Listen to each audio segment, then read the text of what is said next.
between, we just talked about two different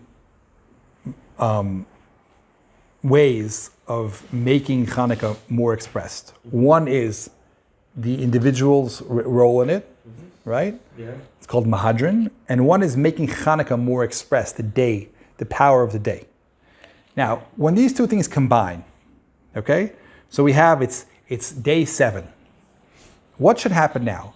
There's day 7 and there's 7 people in the family. Shapa. Should we write 49 neros or write 7? Depends. Rambam. Right? So it comes out of machlokas, halacha l'mais between the Sfardim and the Ashkenazim. Right? Fascinating that the Sfardim go like Tosfos. Yeah. And the Ashkenazim go like the Ashkenazim go like the Rambam. I find and this part. Especially as we were talking about like manifesting the Shekhinah through opposite. It's kind of nice to see that. Right? Well, what you see from this also is that it's not just this blind thing that we're Sephardi, so we do like the Rambam, right? Obviously, Klal Yisrael Beruach Kodsham understood that this is what they needed. Both paths are Elu Elu Divrei Chaim, right? But obviously, the Sephardim felt that they related more in their midos to the Shita of Tosfos, and the Ashkenazim felt they related more to the Shita of the Rambam, and that's why it came out this way, different than their Rabbeim. So what are the midos of having a Chanukah, that deciding to have only 7 and not have the whole family expressed? And what are the midos of no, we want our individuality? Because you realize there's something missing, there's something lacking when you have 49, because then you don't experience the 7. Right? The message of the 7 is lost. Because you see so many neros, it's like, what, it's the 7th day? Mahadrin and... Practically speaking, when you're looking... Mahadrin min Mahadrin, the question is Mahadrin min Mahadrin built on Mahadrin? Or is it replacing Mahadrin? In other words, do you light 7 for Chanukah and then give up on the other kids? Or do you light 7 and have all the kids be expressed? It's machlokas how it's expressed. Mahadrin is definitely that way. The question is, do you light 7 in order to represent Chanukah and leave the expression of the children, or do you do both? What's the problem? If you do both, there's something lacking, which is that it's less expressed, the 7 of Chanukah. You don't see the day as well. If there's so many neros out there. But you do, because you see, I don't know, you tell me, visually, you have all the neros structured in a menorah. You can't see how many neros are per menorah? You can. That's why it says the Rav in Prague, in the way, if you're going to do the minig of the Ramah, make sure they're separate from each other, right? But it's less of an impact, right? If you look and just see 7, it's like, boom, 7. You see so many neros, you see a lot of neros, right? Mm-hmm. So it's less expressed, okay? So what are the midos behind this? This is a fascinating thing, right? Mm-hmm. What happens when you want to accomplish something as a unit, but it limits the expression of each person? What do? Do you not lose the expression of the individuality and minimize the goal of what the unit is trying to express? Or do the unit become the main place and each one of the individuals show up less in order to accomplish the unit? In other words, we as a unit want to give over the message of Chanukah, that there's something changing in the world. It's getting more halig and more halig, like Beis Hillel. That every day is more energy of Shekhinah in the world, more Hodah in the world. We want to give that over. That's our message. This Ner Ishu Beso, this group of this family, right? But we also want the individuals to have their expression. What do we do? How do we choose? So if you notice, the Ashkenazi shuls are made in a way that each one is a separate row. And the Sephardi shuls are made in a U, all focused to the middle. And if you notice the midos of the Sephardim, it says in the tour in Hilchos Shofar, by the Sephardim, when he went, he was in Ashkenaz and he went down to Sfarad. He said in Ashkenaz, people used to fight about who blew the shofar. In Sfarad, no one wanted to blow the shofar, right? Because there's a less of the Ashkenazim have a koach, they're the midos of gvuros, that each one wants to say, here I am, I have this incredible gift to the world, I want to give this over, right? Which makes more machloksim, right? Naturally. And that's why every posek that comes, the next generation is like, no, It's not like you said, it's different. Right? And the Sfaradim, the Minig, the Chida writes that the halacha is al harov, if you ma'ayin b'divrei harishonim, al harov yidache pilpuli acharonim, which means you always go to the makar, you always go to the rishon, you always go to the original, and you don't, the new stuff you don't want, right? So the Sfaradim have a hold, feel, that a nova, a bittul, there's something greater than all of them, and they want that greatness to come out, and they're willing to de-emphasize their individuality in order for the greater whole to come out. Right.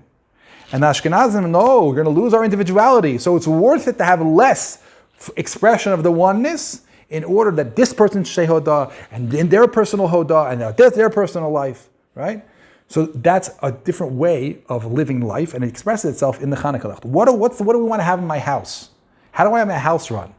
Right? My house is one unit that everybody's focusing on making that house, or do I want to have a house which every person is super expressed, and then after their full expression, we work hard on trying to fit them in all in this one big unit, even though we have all these places going out over here, and it's quite energetic, right?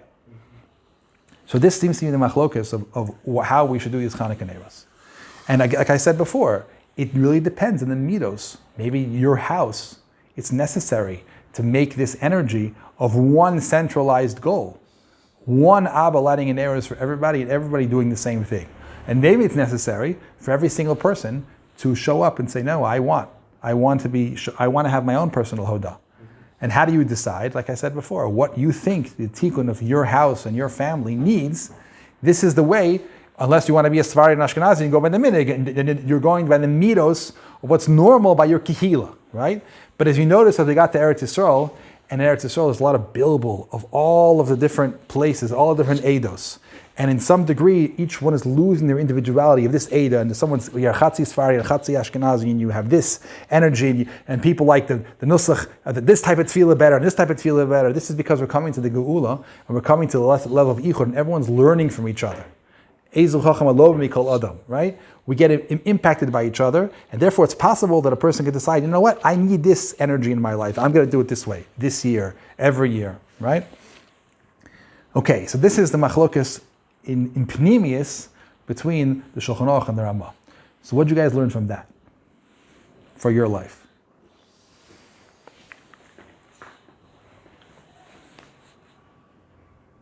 I want to learn to integrate that unit better.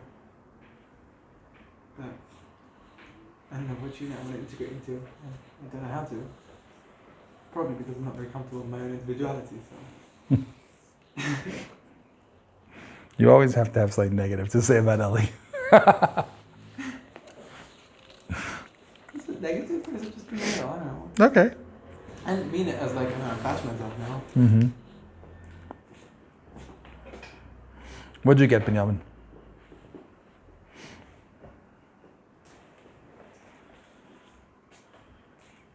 It's not a quiz.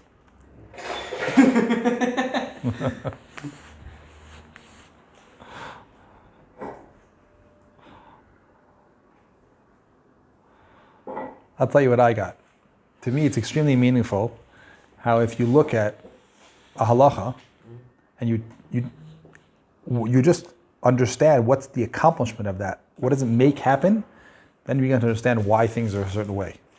Because nothing is by accident, right? And even if the way they got to it in the halacha svarim looks like it's, there's a brisa like this, and there's a kash like this, and he says this svara, but what everybody thinks, this shorish of everything comes from your midos. And the way you are, you decide how Hashem show up in the world. That's why Avram had a different relationship to the world, and Yitzchak had a different relationship to the world. And the greatest proof is does midos come more from your actions or your emotions? Midos is affected by actions. What's the definition of midah? Is you have this incredible power inside of you called the neshama, okay? Which is all the idealisms and all your desires to be close to Hashem and all the things you want to accomplish in the world, right? Now, then you have actions. But you know how what the Grand Canyon there is between all these incredible ideas and actually bringing them out lamaisa into your actions? That's the midos. Let's say for a person, he super believes in shalom and world peace, and he wants everyone to just enjoy each other. But you know what? He struggles with gaiva. or he struggled with kina, right?